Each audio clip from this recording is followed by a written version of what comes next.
আজ আমরা তিন ভাই বোন মিলে ধুরন্ধর মুভি দেখতে যাব বলে স্থির করি এবং যথারীতি চলেও যাই।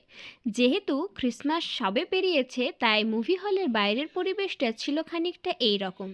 কিন্তু দুঃখের বিষয়, আমার ছোট ভাই যেহেতু অ্যাডাল্ট নয় সেহেতু তাকে ধুরন্ধর মুভি দেখতে যাওয়াতে অ্যালাউ করা হয়নি বক্স অফিস থেকে। তাই ভাইকে আবার টোটো করে বাড়ি ফিরিয়ে দেওয়া হয়।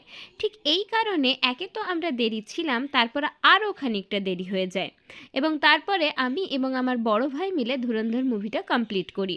ঠিক 3.5 ঘন্টা পর আমরা যখন বাড়ির উদ্দেশ্যে রওনা দিই এবং আমাদের শো ছিল 12টা 40-এ, ঠিক সেই কারণে আমরা ভেবে পাচ্ছিলাম না যে কিছু আমরা খাবার খাবো নাকি বাড়ি গিয়ে ভাত খাবো। অ্যাকচুয়ালি অলরেডি আমাদের কিন্তু 4টা তখন বেজে গিয়েছিল।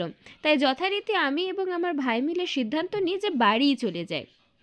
আমার ভাই যেহেতু খুবই ক্যামেরা শাই পার্সন, সে কিছুতেই আমার ক্লিকে আসতে চায় না।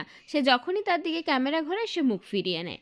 এই কথা বলতে বলতে আমরা বাড়ি ফিরে যাই এবং বলা বাহুল্য যে আজকে কিন্তু পুরুলিয়া বইমেলার শেষ দিন এবং আমি যেহেতু আমার বাবার সাথে এবারে বইমেলা আসিনি, তাই যথারীতি আমি, বাবা আর আমার বড় ভাই চলে আসি বইমেলাতে। ছোট ভাইয়ের আজকে টিউশন ছিল এবং আগের দিন বইমেলা এসে যেহেতু সেরকমভাবে আমার কোনো বই বেছে কেনা হয়নি, তাই আজকে প্রতিটা স্টল নিখুঁতভাবে দেখে নিজের পছন্দের বইটা খুঁজে নিচ্ছিলাম। আমি বাড়ি ফেরার পরে, মানে বাড়ি ফেরার পথে একটা ড্রয়িং বুক, একটা অঙ্কের বই কিনি এবং আমার বাবা যেহেতু একজন শিক্ষা বিভাগের লোক ছিলেন, তাই তিনি বইমেলার যে পুরুলিয়া লাইব্রেরির সদস্যরা ছিল তাদের সাথে বিভিন্ন পরামর্শ আলোচনা করছিলেন এবং আমরা বাড়ি ফেরার পথে কিছু চিকেন কাবাব, চিকেন স্টিক, চিকেন ললিপপ ইত্যাদি কিনে বাড়ি ফিরে